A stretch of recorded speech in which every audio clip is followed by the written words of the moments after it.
अरे रघु भैया सुने का? अरे भैया लल्लन भैया की भैया जद्दू का सारा खेत चल गई।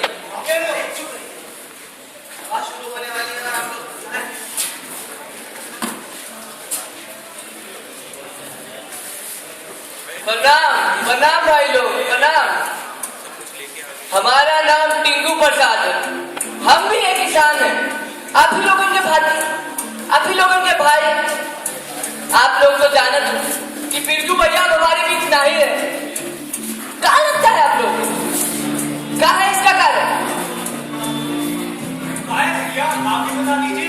ये भ्रष्ट सरकार का फायदा है सरकार का, तो हमारा ही खून चूस जाए। ये लोग भूल गए हैं कि हमारे वोट से या तो नेता बने बैठे हैं। एकदम सही कह रहे हैं भैया। हम इनकी आवाज उठाना पड़ेगी। ये गलत व्यवस्था के खिलाफ, ये बाबुओं के खिलाफ, ये भ्रष्ट सरकार के खिलाफ याद दिलाना पड़ा इन बाबुओं को कि हम अपनी जमीन नहीं छीनने देंगे। एकजुट होंगे हम लोग।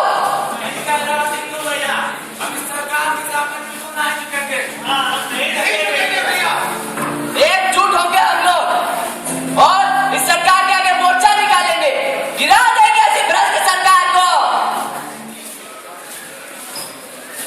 किसान मोर्चा जिंदाबाद, किसान मोर्चा जिंदाबाद।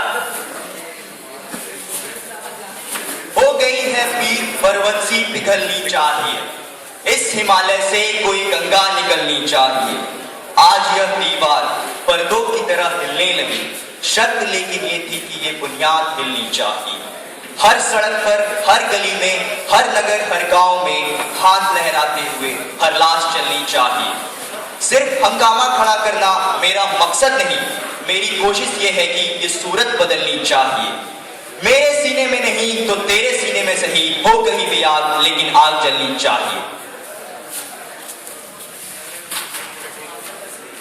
अरे बधाई हो कवीश, क्या कवरेज किए हो। सभी किसान लोग गरमाए हुए हैं, मोर्चा मोर्चा तक निकाल रहे हैं। अभी किसान विकास मंत्रालय के सामने से मैं आ रहा था, मैंने वहां देखा कि लोग आंदोलन कर रहे हैं।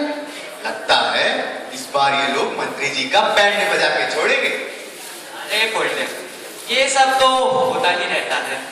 चलो छोड़ो एक बात को। हाँ जी छोड़िए। आओ और टीआरपी बढ़ाते हैं चैनल की, एक और रिपोर्ट पेश करते हैं इस पे। चलिए चलिए।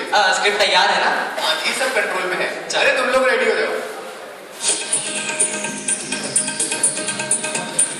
दोस्तों, जैसा कि आप जानते हैं कि हमारी पिछली रिपोर्ट मरा किसान जागो इंसान ने पूरे देश में क्रांति की लहर दौड़ा दी। इस क्रांति की लहर में आज पूरे देश जय जवान जय किसान के नारे लगा रहा है। ये 21वीं शताब्दी का किसान है जो कतई नहीं बैठेगा।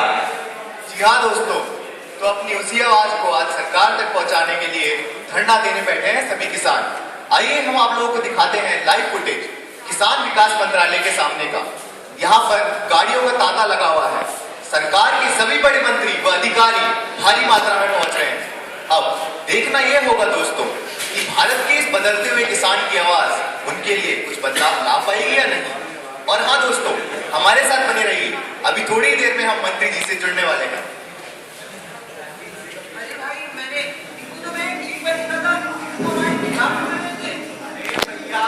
चिंता नहीं करो, राम प्रकाश भैया अपनी पार्टी में है।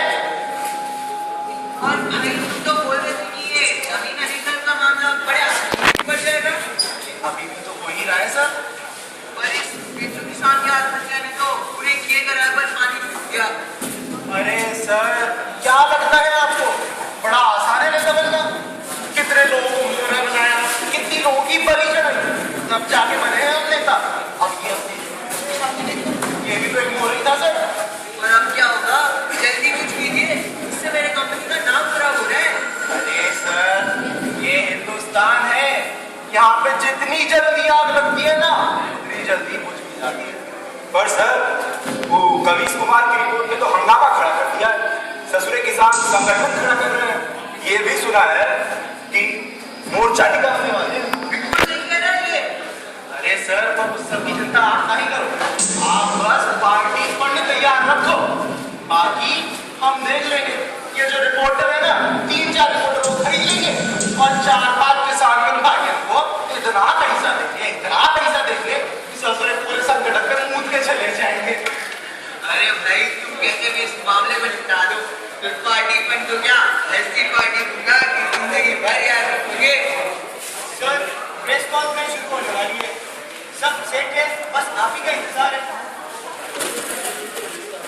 नमस्ते मंत्री जी। मेरा पहला सवाल मंत्री जी से।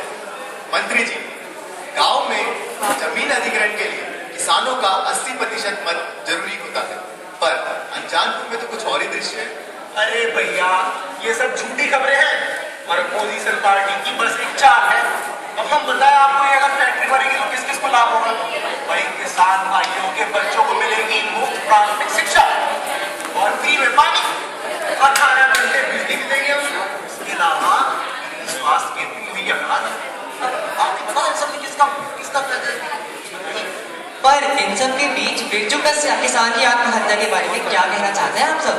देखो भाई, बिरजू एक नेक दिल इंसान, अब उसने आत्महत्या क्यों किया ये तो हम नहीं जानते, पर आगे से ऐसा कोई कदम न उठाए इसकी हम पूरी ध्यान रखेंगे। और फिर सोशल इकोनॉमिक जोन की स्थापना भी हमारे पार्टी का एक ऐतिहासिक कदम है। और तुम तो जानते ही हो, विकास के मार्ग में कितने रोड़े होते हैं, तो इसको भी एक प्रकार का रोड़ा ही समझ लो। पर ऐसे सोशल इकोनॉमिक जोन से बिरजू किसान तो वापस नहीं आएगा। भैया देख, 5 minutes left। जो हो गया सो हो गया, अब बदला तो जा नहीं सकता। अब हम क्या करते हैं, एक बिरजू किसान ला लेते हैं, बिरजू किसान कार्ड कर देते हैं, तो इससे सबका फायदा हो जाएगा भैया। अरे एक सवाल चलो वही बैकअप करते हैं। दोस्तों, बिरजू एक किसान था।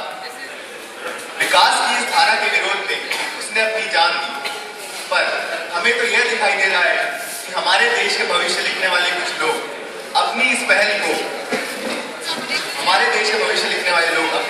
को किसानों के हक में मुहैया कराया हुआ एक क्रांतिकारी फैसले का अमली जामा पहना रहे हैं। सवाल साफ है, क्या ये बदलाव किसानों की सूखी जिंदगी में कुछ ठंडक ला पाएगा, या वो हमेशा की तरह इस आग में तपते रहेंगे?